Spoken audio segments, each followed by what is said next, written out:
ओम नमः शिवाय। सभी भक्तों को जय श्री राम।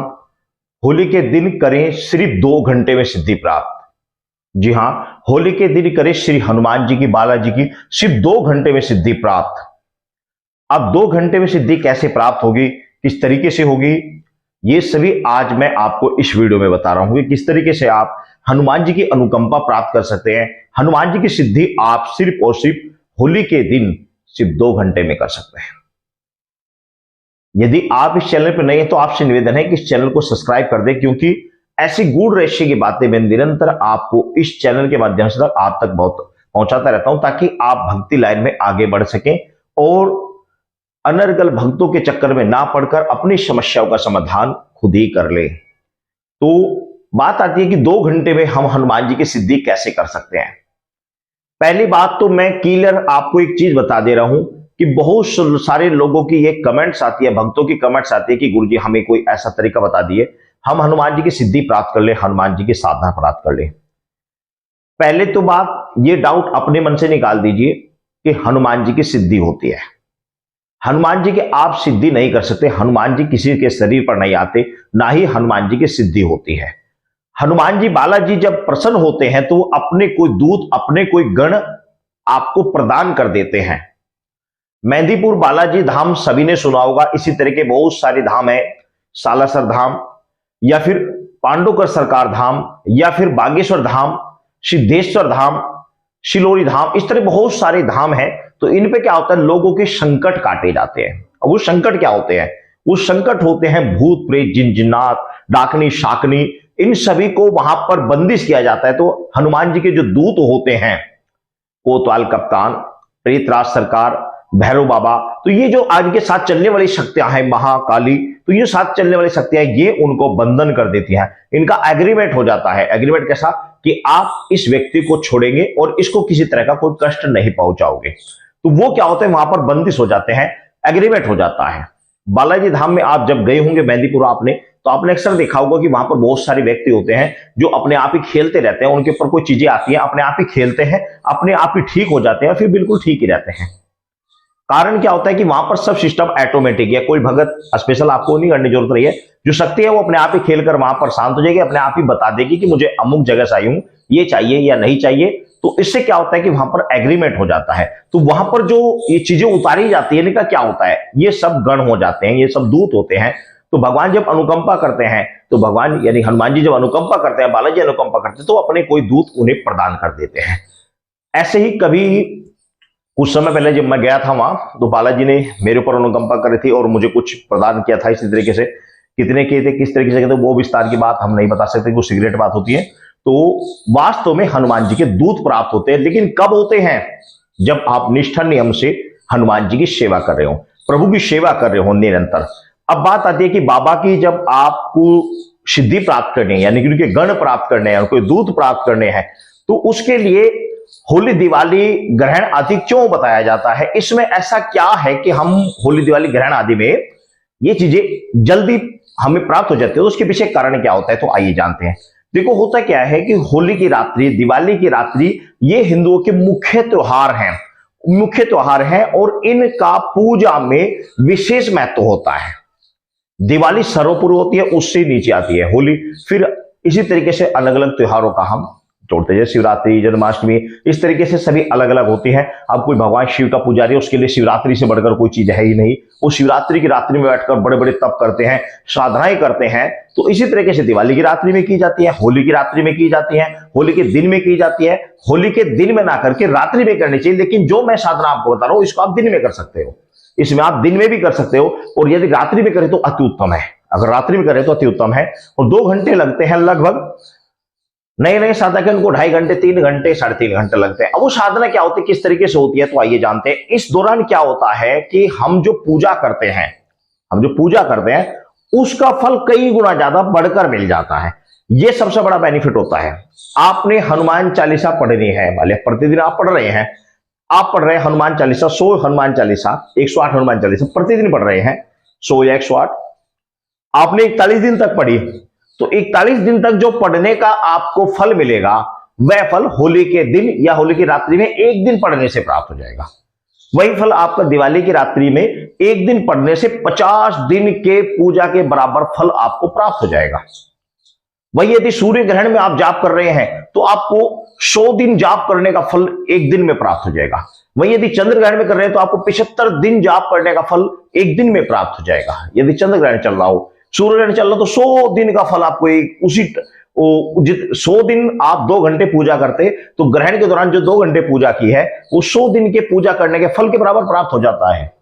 ये होती है बात सबसे बड़ी, ये गुण रहस्य की बात होती है।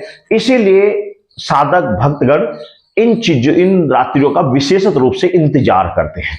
अब ये जरूरी नहीं कि आप सिद्धि के लिए ही करें। आपके इष्ट हैं हनुमान जी, आपके इष्ट हैं भगवान श्री राम जी, भगवान शंकर है, माता है, कोई माता काली, माता धूतनी, माई बसंती इत्यादि कोई भी है, तो आप जब ऐसे टाइम में उनकी आप पूजा करेंगे तो पूजा करने से क्या होगा, आपको पूजा का फल कई गुना ज्यादा बढ़ जाएगा।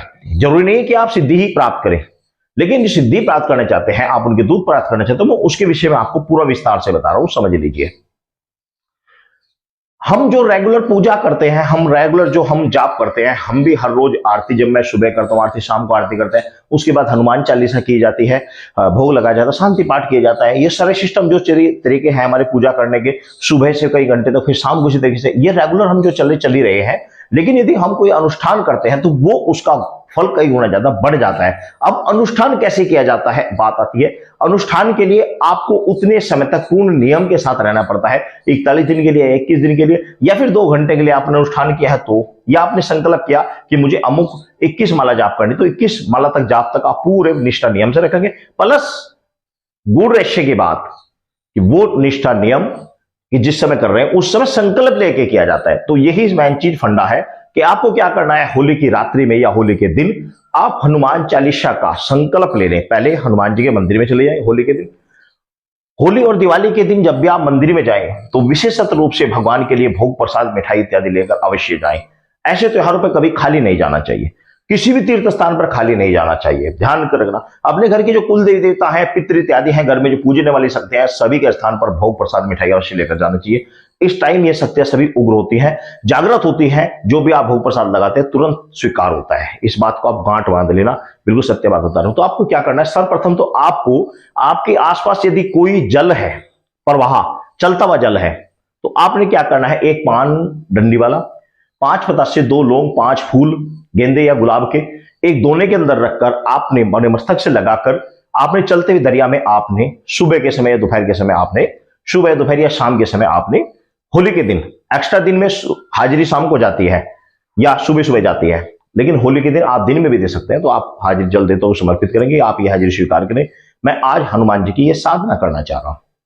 उसके बाद में अपने गांव का जो क्षेत्रपाल होता है, क्षेत्रपाल बोलते हैं नगर खेड़े को। अब सिटी में, शहर में क्षेत्रपाल नहीं पता होता लोगों को, तो वो भगवान शंकर के मंदिर में जा सकते हैं। शिवलिंग के पास कार्तिकेय जो भगवान शंकर के बड़े पुत्र होते हैं, उनके नाम से आप हाजिरी लगाएंगे। हाजिरी उनके नाम से आप 5 लड्डू लगा सकते हैं, आप बूंदी के 5 लड्डू लगा सकते हैं, 1 पान लगा सकते हैं, 2 लौंग लगा सकते हैं। तो ये भोग आप खेड़े पे लगा दें, या फिर आप भगवान शंकर के मंदिर में कार्तिकेय जो स्थान है शिवलिंग के पास, वहां पर आप भोग लगा दें, उनसे प्रार्थना करें। फिर आपका जो क्षेत्र का स्थान का जो देवता, जैसे कि आप देहरादून में रहे तो वहां पर डांट काली है, ऐसे आप यदि कलकत्ते में रहे तो आप वहां पर माता महाकाली है, और इसी तरीके से यदि आप जम्मू में रहे तो वहां पर वैष्णो देवी है, इसी तरीके से आप देवबंद आदि में रह रहे तो बाला सुंदरी है। तो इसी तरीके से जो अपने क्षेत्र की देवी होती है, ये देवता होता है, उनका नमन करेंगे, आह्वान करेंगे। उसके बाद में आप अपने घर पर आप पूजा के लिए आप बैठ जाएंगे। तो आपने करना क्या है हनुमान जी साधना के लिए, ये जो क्रिया मैंने बताई ये आपने कर ली। अब आपने अपने घर पर शुद्ध आसन पर आपने बैठ जाना, साफ स्वच्छ आसन हो, लाल रंग का आसन, उसमें आपको बैठ जाना है। ध्यान रखना, यदि आपके पास लाल इस तरह का कोई कुर्ता है तो लाल कुर्ता आप पहन लीजिए, टी शर्ट है तो टी शर्ट पहन लीजिए, लाल रंग की पहननी है। ध्यान रखना, लाल रंग की आपको पहनकर बैठना है। नीचे आप जो है लाल रंग का कपड़ा बांधेंगे, नीचे साफा या कपड़ा आप नीचे, आप इस तरीके से, ये मैंने धोती करी है, इसकी जगह आप नीचे लाल रंग का कपड़ा आप बांध लेंगे। तो आपने एक रुद्राक्षी माला आपने ले लेनी है, और आपने 1 लोटा जल, शुद्ध जल आपने रख लेना है।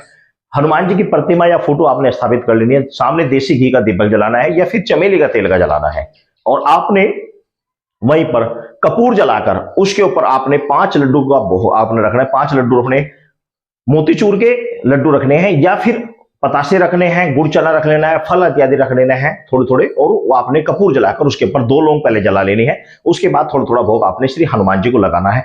जल का जो आपके पास लोटा है उससे आपने छींटे दे देने हैं, 3 आपने जल समर्पित कर देना है। उसके बाद में आपने धरती माता को प्रणाम करना है, गणेश भगवान जी का ध्यान करना, अपने पितरों का ध्यान करना, अपने गुरु का ध्यान करना है, भगवान शंकर का ध्यान करना है, प्रभु श्री रामचंद्र जी का ध्यान करके उसके बाद में श्री हनुमान चालीसा का आपने अपने हाथ में जल लेकर, थोड़ा सा जल लेकर आपने बोलना है कि मैं अपना नाम बोलना, अपने पिता का नाम बोलना, अपने स्थान का नाम बोलना, और बोलना है कि मैं बालाजी हनुमान जी, मैं आपको प्रसन्न करने के निमित्त हनुमान चालीसा का 108 हनुमान चालीसा पाठ करने का संकल्प लेता हूं, और वहां पर छोड़ देना है। उसके बाद आपने माला लेकर हनुमान चालीसा का पाठ करना प्रारंभ कर देना है।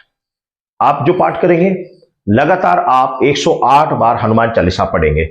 अगर आप एक साथ हनुमान चालीसा इस तरह नहीं पढ़ सकते तो 1 घंटा पढ़े, बीच में प्रणाम करके आप उठ सकते हैं, बीच में प्रणाम करके उठ जाएं, फिर थोड़ी देर रुककर फिर फ्रेश आदि होना है। ऐसा नहीं कि उठते साथ तुरंत बाथरूम चलेंगे, ऐसा नहीं, गलती मत करना।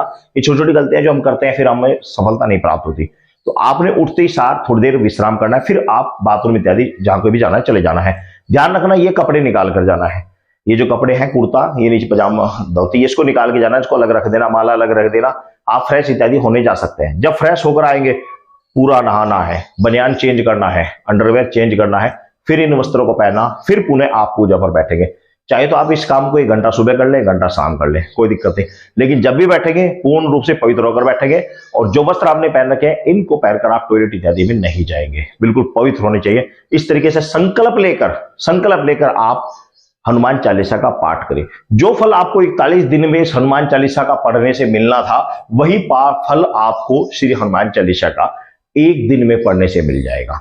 तो ये हनुमान जी की सिद्धि प्राप्ति का तरीका है। इससे क्या होता है, हनुमान जी प्रसन्न होते हैं, आपके स्वभाव को देखते हैं, आपके विचारों को देखते हैं, कुछ समय तक आपकी परीक्षा लेते हैं। जब आपका स्वभाव विचार सब कुछ ठीक लगता है, फिर वो आपको अपने गण, अपनी कोई शक्ति या फिर अपना आशीर्वाद आपको प्रदान करते हैं। तो ये तरीका होता है। एक बात। दूसरी बात कि कभी भी ये सोचकर मत करना कि भाई मुझे को सिद्धि प्राप्त करने, मुझे सिद्धि प्राप्त, हनुमान जी को प्रसन्न करने के निमित्त, हनुमान जी की अनुकंपा प्राप्त करने के निमित्त आपको इस तरीके से संकल्प लेना चाहिए। तो हनुमान जी अनुकंपा करते हैं, प्रसन्न होते हैं और फिर आपको अपनी शक्ति प्रदान करते हैं। तो ये वेरी इंपॉर्टेंट तरीका मैंने आप बता दिया है। गोल्डन चांस है, बहुत बढ़िया समय है। इस समय में साधना की गई बहुत ज्यादा फलदायी होती है। तो इस तरीके से आप साधना करें।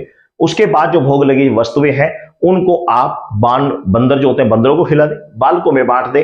तो इस तरीके से आप हनुमान चालीसा के द्वारा सिद्धि प्राप्त कर सकते हैं। बड़ी सरल और सबसे आसान तरीका है।